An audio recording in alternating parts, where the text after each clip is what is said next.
toutes et à tous, j'espère que vous allez bien. Aujourd'hui pour cette nouvelle vidéo, on se retrouve pour la présentation complète de l'étape 4 du Tour de France 2020. Donc comme vous le savez, on suit en intégralité le Tour de France 2020 sur ma chaîne YouTube, donc n'hésitez pas à vous abonner à ma chaîne pour suivre tout ça et activer la petite cloche des notifications. Et c'est parti pour la présentation de cette étape. Donc voici le profil, une étape qui est classée de type accidenté. Alors il faut savoir que les étapes de type accidenté, ça peut être les étapes par exemple de pavé, les étapes vallonnées. Aujourd'hui, ça sera une étape vallonnée. En fait, accidenté, ça veut dire que c'est différent tout simplement d'une étape de plaine toute plate pour les sprinteurs. Et ça signifie qu'il y a en gros une sorte d'obstacle sur la route qui peut être des ascensions, qui peuvent être aussi des pavés, ou même par exemple des chemins ou quelque chose comme ça, quoi.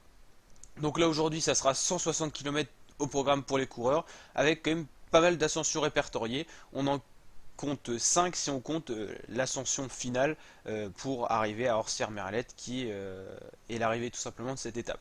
Donc il faut savoir que on aura le col du Festre à de 7 km 6 à 5% de moyenne, donc c'est plutôt roulant, c'est pour ça que c'est classé en troisième catégorie. Ensuite on a la côte de Corps, 2 km à 6% de moyenne, plus pentu mais plus court, du coup quatrième catégorie. La côte d'Olagné, 3 km à 6% de moyenne, c'est plutôt roulant mais ça commence à devenir un peu plus compliqué quand même.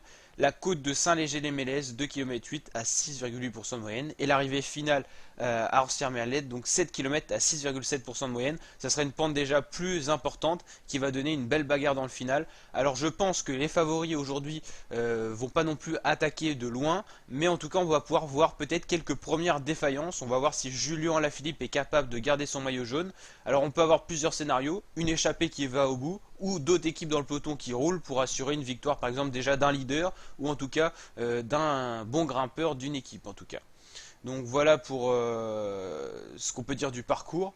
C'est un parcours qui laisse quand même penser qu'il y aura du spectacle sur cette étape. On aura peut-être déjà les premières défaillances, même si un coureur est lâché, il perdra peut-être que 10-15 secondes. Mais en tout cas, on pourra voir déjà les états de forme en cette première semaine du Tour et cette première arrivée en altitude qui vient très de bonne heure dès la quatrième étape dans la première semaine de course. On va justement aller voir les favoris pour cette étape. Alors les favoris à 3 étoiles, donc le site Today Cycling qui propose vraiment un panel complet de classement des favoris pour les étapes de 3, 2 ou 1 étoile respectivement, du plus probable au moins probable. 3 étoiles, on a Primoz Roglic, le leader de la Jumbo-Visma, qui a été très fort sur le critérium du Dauphiné, notamment dans ces arrivées là, donc c'est normal qu'il soit favori à 3 étoiles. On a également Nairo Quintana, je l'aurais peut-être pas mis là parce que Quintana il aime les pentes beaucoup plus fortes, mais il est peut-être en forme.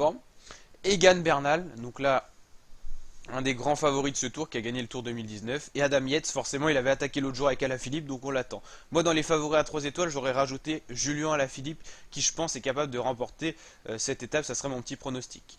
Dans les favoris à 2 étoiles on retrouve justement le français, le maillot jaune Julien Alaphilippe, on retrouve aussi Sergio Higuita, Sergio Higuita qui fait partie de nombreux pronostics d'anciens coureurs qui ont pronostiqué donc une possible victoire de Sergio Higuita, donc attention à lui, il reste à surveiller. Il y a également Tom Dumoulin, c'est vrai que lui il est plutôt pas mal sur ce genre d'ascension.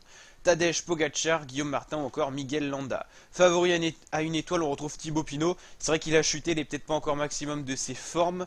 Donc on va voir ce que ça va donner. Miguel Angel Lopez, Bauke Mollema, Romain Bardet, Emmanuel Burman ou encore Richard Carapaz. Donc là on retrouve que des leaders, ça nous laisse quand même espérer un beau final avec pourquoi pas des équipes déjà de coureurs classés au général qui vont déjà rouler. Donc voilà pour cette présentation, si elle vous a plu n'hésitez pas à liker la vidéo et à vous abonner à ma chaîne YouTube pour d'autres vidéos de ce genre. Je vous dis à très bientôt pour de nouvelles vidéos. Ciao!